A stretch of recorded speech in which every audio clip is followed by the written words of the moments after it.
It's a nice, warm day in Cairo, the capital of Egypt. It's 2017, on the eve of the Junkion invasion of Earth, but of course, that is a story for another day. No, today we're looking at another event. Marissa Fairborn is meeting with her father, the G.I. Joe agent Flint. They've been estranged for a long while now, but now they're meeting face to face. But we're not even going to look at their conversation, no. Outside of the shop that they're talking in, 3 living beings are relaxing. One is the G.I. Joe agent Chameleon, Erica Laten. Another is the Cybertronian ex-Decepticon Thundercracker. The last is Thundercracker's dog, Buster, who is happily eating asparagus. Chameleon and Thundercracker are talking about the Junkions, but their conversation moves along from that. "Is your dog eating asparagus?" Chameleon asks. "She loves it," Thundercracker replies. Buster gives a little growl. "Buster thinks that you're going to steal her asparagus." Chameleon responds, "I get that a lot. You've known Marissa a long time?" "A little while. How about you and, Fund?" "Flint, I suppose so. He offered me a second chance years ago. Now, a third one. Maybe he can do the same for Marissa," Chameleon replies hopefully. "Sounds like a trope." "A trope?" "Yeah. See, I'm a screenwriter. I write movies. "Really?" So I know a lot about tropes. A patriarchal figure who rescues troubled young women. It's super cheesy. Offensive, even." Chameleon stands up and approaches Thundercracker. "Well, if you want something unique, you should hear about me. A life of espionage, betrayal, and a guy in a Hawaiian shirt." Thundercracker gets visibly excited over this. "Hawaiian shirt? Tell me more."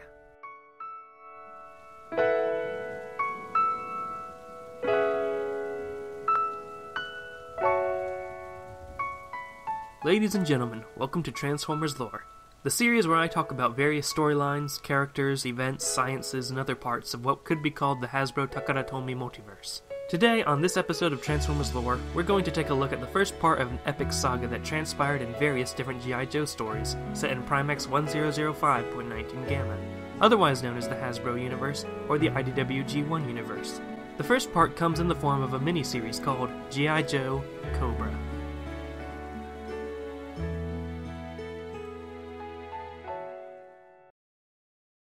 Here we are, 2008 CE. 2 men are meeting in a bar in Estonia. One of them has connections to some sort of terrorist organization. The other is an undercover agent in a Hawaiian shirt, and is trying to get inside the terrorists' organization. The man in the Hawaiian shirt has the codename Chuckles, though he's gone through countless other aliases in his line of work that has gathered the attention of the organization that he's trying to infiltrate now.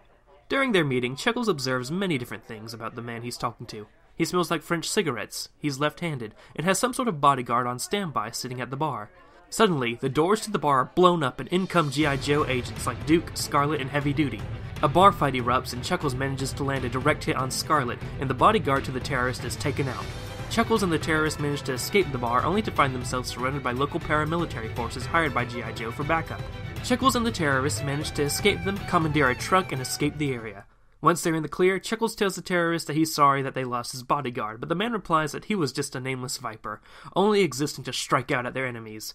He then adds that he hopes Chuckles can join them too, and Chuckles jokes, "Yeah, just look at all the perks." The man assures Chuckles that they will meet again. Chuckles walks home to a secret meeting spot, but notices that she isn't here, and that's not a good sign. At home, he tries to contact anyone on his radio, but no one responds. Chuckles begins to be afraid that he just might be alone. It takes him until 3 a.m. to finally fall asleep, but suddenly, masked men storm his room. As Chuckles is rendered unconscious on the ground, he smells the French cigarettes. Chuckles is afraid. Afraid that they figured it out. Afraid that they know that he's a member of G.I. Joe. Months ago, Chuckles is at a briefing with his fellow G.I. Joe agents, but keeps joking around. This causes General Hawk to pull him out and talk to him, and explains that he's tired of Chuckles' behavior issues and constant goofing off. He also points out that Chuckles has a ridiculous shirt. "Prejudiced against Hawaiians, are we?" Chuckles laughs. But just then, Hawk gives Chuckles his papers. He's fired, and no longer part of G.I. Joe. He tells Chuckles that he is no longer a soldier, but a mercenary. But that's fine, since he has some work for a mercenary too. 3 weeks later, Hawk meets Chuckles in a parking garage in Washington, D.C. Hawk assigns him the job of infiltrating terrorist organizations to get more intel. Much time is spent preparing Chuckles for the mission. Hawk has Chuckles go under surgery for his shoulder, but as soon as the procedure is done and Chuckles wakes up, Hawk explains that he also had a device installed into his skull called a skeletal resonance receiver. With the receiver in his skull, G.I. Joe is able to transmit messages in Morse code right into his head. They even test it out, giving Chuckles an immense pain and a headache as it feels like an electric toothbrush is in his head. Hawk also explains that by biting on a piece of foil, like the wrapper of some chocolate, Chuckles can transmit messages in Morse code back to G.I. Joe. After a month and a half of document forgeries and meetings, Hawk finally brings Chuckles to meet his partner, an agent named Jinx. From the way Hawk talks about the agent, he realizes that Jinx is female. She? A girl? Chuckles asks. Jinx walks into the room. Woman, she corrects him. Chinese? Chuckles asks. Chinese American, Jinx emphasizes. Chuckles replies, fine, as long as you're not driving me anywhere. Jinx isn't exactly an agent to mess with, as she has 7 years of combat experience and is an Olympic level in 4 martial arts, as well as a trained field medic. Chuckles would spend the next few months doing terrible things with terrible people, and because of that, there would be times when Jinx was the only sane person he'd get to speak to. Effectively, she was both his strength and his only weakness. One night, as Chuckles is about to meet with a terrorist we've seen earlier, Jinx explains to him that to help Chuckles pass his, quote, interview for the organization, the Joe team would storm the building and he could prove his loyalty with a gun that shoots blanks that have been synced up with packs of blood on the Joe team's armor. Chuckles asks if Duke will be wearing the armor. Jinx replies, come on, nobody shoots Duke. A man can dream. Back in the present, Chuckles wakes up in a closed room with a man before him in a black suit. The man explains that he was impressed with how Chuckles had defeated those American agents back in Estonia, and welcomes him to his organization. The wall behind the man rises up and reveals that Chuckles has made it. He's made it to the terrorist organization known as Cobra. Chuckles slowly gets to know more about the organization over time. He is partnered with a Ukrainian named Semyon, and his boss is a man with a love of fashion and taste. Everyone calls him Mr. X. Chuckles spends much of his early time in Cobra as a driver for Mr. X, though sometimes he gets to enjoy himself as he and Semyon visit a club in the Balkans. There, Chuckles has set up a meeting with Jinx, who has infiltrated the club to meet him as a worker. Chuckles finds her wearing a wig. Okay, I've got $10 American, but I'll make it $20 if you call me General, Chuckles greets her. With that, he gets slapped twice. However, it's not long before they are more intimate in private. Jinx asks Chuckles for any information that he has, and he remarks that he hasn't seen much, but at least knows that they have at least 200 soldiers in a boardroom that opens into an op center that looks like the C-ring of the Pentagon. He knows he's only on the very surface of this organization. As they leave, Jinx tells Chuckles that this is the last time they meet, and all communications will be through the skull receiver from now on. Semyon and Chuckles accompany Mr. X on various visits throughout the world, and in one instance, Chuckles is surprised after Mr. X kills the foreign minister of Latvia, bloodying his suit. Mr. X sends Chuckles and Skelton to go get him a new one, Skelton being the terrorist who recruited Chuckles in the first place. However, as the two drive down the road, they come under attack in an ambush by unknown assailants. Skelton dies in the battle, but Chuckles manages to get through alive. When Chuckles reports this to Mr. X replies that he had wanted to replace Skelton for ages. It soon becomes apparent to Chuckles that the whole ambush was a test created by Mr. X himself. Yes, well, if it had been an etiquette test, it might have gone differently, mightn't it? Incidentally, there will be an etiquette test. Dinner, tonight. Wear a suit. You're in the family now. And soon enough, Chuckles finds himself at some sort of party held by Mr. X that includes many people from the upper class, including royals, with crimson guards all over the place serving as security. Chuckles is disgusted by all these people, except for one. She comes down the staircase and Chuckles immediately has his attention caught, though Semyon tells him to stop staring because he's heard that she's dating the boss of Mr. X. Her name, by the way, is Erica Laten. Later at dinner, Chuckles is disgusted by the dinner, which is a bird complete with all the guts. Those eating it have a napkin over their heads, and Mr. X explains that it's a sensual delicacy. As you chew, the hen's bones puncture your gums, and your own blood seasons the meat and complements the bitter entrails. Traditionally, your napkin is placed over your head as you eat it to prevent the aromas from escaping, though some say you do it to hide from God. Not long later, Chuckles is vomiting in the kitchen sink. Erica comes in and jokes, "Not quite KFC, is it? So you're X's new thug." Chuckles replies, "Actually, I prefer goon." Erica tells him that behind the door, deals are being made that could redraw the lines of the world. Chuckles and Erica joke with each other until Mr. X comes in and tells Erica that a count is looking for her. As Erica leaves, Mr. X tells Chuckles that the Federal Reserve is hosting a shipment of $2.1 billion in banknotes before distribution, but the presidents of all major local banks are at the party, including the Secretary of the Treasury. He wants Chuckles to go out right now and destroy the money in the bank. In fact, destroy the whole Federal Reserve. As the rain falls down, Chuckles blows up the Federal Reserve, knowing that there are workers still in there. Once again, he's murdered innocents for the mission. Chuckles returns to the building where Erica Laten is playing in the rain. She asks Chuckles, who she calls Mr. Goon, "What are you doing out in this weather?" Chuckles replies bluntly, "Destabilizing the entire region? What are you doing?" Erica replies that she was waiting for him, which shocks Chuckles, but of course, she's joking, and remarks on the American mix of hope and arrogance. She tells Chuckles that the rain reminds her of her home in Vietnam during her younger years, where life was more hopeful and anything was possible. After asking, Erica tells Chuckles that the rumors that she was dating Mr. X's boss were just rumors, and Chuckles gives in as they kiss while the rain hisses like a snake. In the past few nights, Chuckles has been so stressed out that he's been having hypnic jerks. That is, his body was so stressed out that his brain mistakes his body going to sleep for dying and sends jolts of adrenaline to shock him back to life. However, it doesn't happen tonight, as he's at peace with Erica. Chuckles continues doing work for Mr. X, blowing up trains, sending Islamic extremist suicide bombers to targets, and killing innocents, all to keep his cover. He ambushes a truck in an effort to kidnap a scientist, but a suicide bomber there blows up, sending Chuckles flying, and he is later hospitalized. In the hospital, Semyon and Erica visit him, and when they're alone, Erica holds his hand. However, things have been relatively peaceful for Chuckles since the incident. No orders from Mr. X or G.I. Joe, but after a while, Chuckles realizes that the explosion must have damaged his receiver in his skull. Chuckles has lost his link to the outside. He's completely alone. Later, Chuckles is speaking with Mr. X, who explains that the terrorist was there because someone within their organization is leaking information, and that he's putting Chuckles in charge of finding out who. Chuckles decides that he wants more information on the organization and asks for more information. He remarks that Semyon knows more about what's going on around here than him, and Chuckles has seen Semyon eat soup with a fork. Because of Chuckles' curiosity, Mr. X decides to promote Chuckles up to the central office in Dubai. He'll be the chief of security for Erica Laten. Moving to Dubai, Chuckles continues being put to bloody operations as usual without any more intel as he had hoped. On top of that, he gets to train Crimson Guards. In this office, the boss of Mr. X is present and is called the Commander, although he never gets to see him. However, observing Erica leaving his office every week, he can tell that they have some sort of past between the two. Spending the night with Erica, Chuckles expresses that he's upset that he isn't in charge of any special projects as he told he was going to be. Erica tells him to stop being a whiner and that he needs to show some initiative. To be accepted, he has to want it. She also tells him that something huge is going to happen soon. With this intel, Chuckles manages to find an abandoned car and uses its battery to send a signal to G.I. Joe about how something is going to happen. He hopes it gets through to them. 2 nights later, Semyon comes in and gets Chuckles from his room and tells him that they have found a security leak. Taking him to the interrogation room, he finds that Cobra has captured Jinx.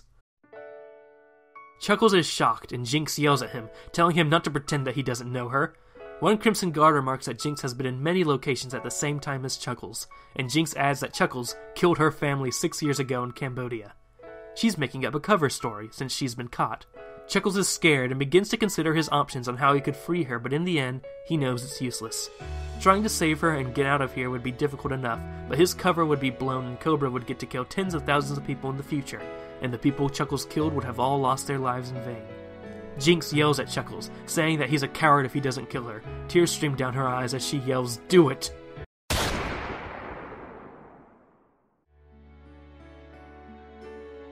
Chuckles, reluctantly, pulls out a gun and shoots her in the head.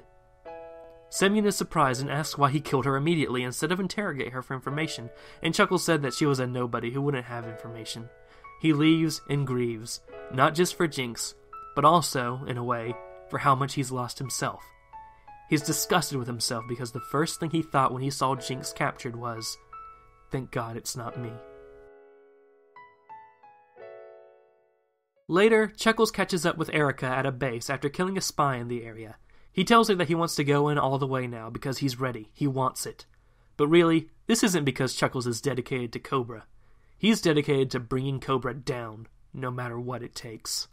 And indeed, it doesn't take long before Chuckles is put in charge of a special program and learns more about Cobra's organization. He deduces that small-time terrorists like Semyon are sent out by Cobra on mercenary missions, like blowing up the Federal Reserves, or assassinations to destabilize developing nations. After all the damage and mayhem is done, Cobra enters these countries under the cover of various shell companies and hire out their private army, the Crimson Guard. As more chaos is developed, more and more guardsmen are hired in their nation, and eventually, Cobra has influence of the country. However, the plan is escalating to a new stage in the replacement for the Crimson Guards, the BATS, or Battalion Automation Tactics, Because the last two people in charge of the project died, Chuckles is now in charge and assisted by a young genius named Max. They've made little progress as the bats can't differentiate between allies and foes and self-destruct at random times. As Chuckles prepares for his final play against Cobra, the relationship with Erica has slowed to a crawl. As she leaves his room one last time, they both know that this will be the last time they meet. Today is the day Chuckles will assassinate the commander. However, his security clearance can't get him all the way to him, so he decides that he'll abduct Mr. X, who's arriving on site. Chuckles finds Mr. X working in a conference room guarded by Semyon. After Semyon refuses to let Chuckles through, Chuckles throws Semyon through the glass and grabs Mr. X at gunpoint. He takes him to the commander's office where Mr. X opens the door with his clearance while being threatened by Chuckles. Inside the room is a mysterious man in a chair and Erica Laten. After moving Erica and Mr. X out of the way, the man who is supposedly the commander turns around and looks exactly like Mr. X. Chuckles is understandably confused, and this is now the time to explain everything. There was no Mr. X, but instead two twins by the name of Tomax and Zaymot Powley. Sometimes when Chuckles was meeting Mr. X, it was Tomax, and other times it was Zaymot. Chuckles takes this to mean that there is no commander, though Zaymot hints that there actually is a commander to Cobra, but he never came here, and that Chuckles only saw what they wanted him to see. In response, Chuckles uses a detonator to reveal that he's rigged a refinery plant in the Crimson Guardsman base with C4, as they go down in flames. But Tomax just laughs at him and tells him that the Crimson Guard is not all there is to Cobra, and that again, they've only allowed him to see the smallest fraction. Tomax reveals that they've known that Chuckles was a member of G.I. Joe for months. During the first night Erica spent with Chuckles, she noticed his sternum was vibrating in code, and she reported it to the twins immediately. It was from this point that the twins decided to have fun. They managed to capture Jinx and sent him over to Chuckles back then, and believed that they wouldn't even have to push Chuckles to kill Jinx and that he'd do it to save himself. Erica knew about this and didn't believe Chuckles would actually do it, but she was disappointed to find out that he did kill Jinx. Zaymot adds that the code Chuckles had been sending and receiving was cracked a long time ago, and they already know everything Chuckles does, and laughs at the fact that Chuckles just destroyed the only locations G.I. Joe knew about.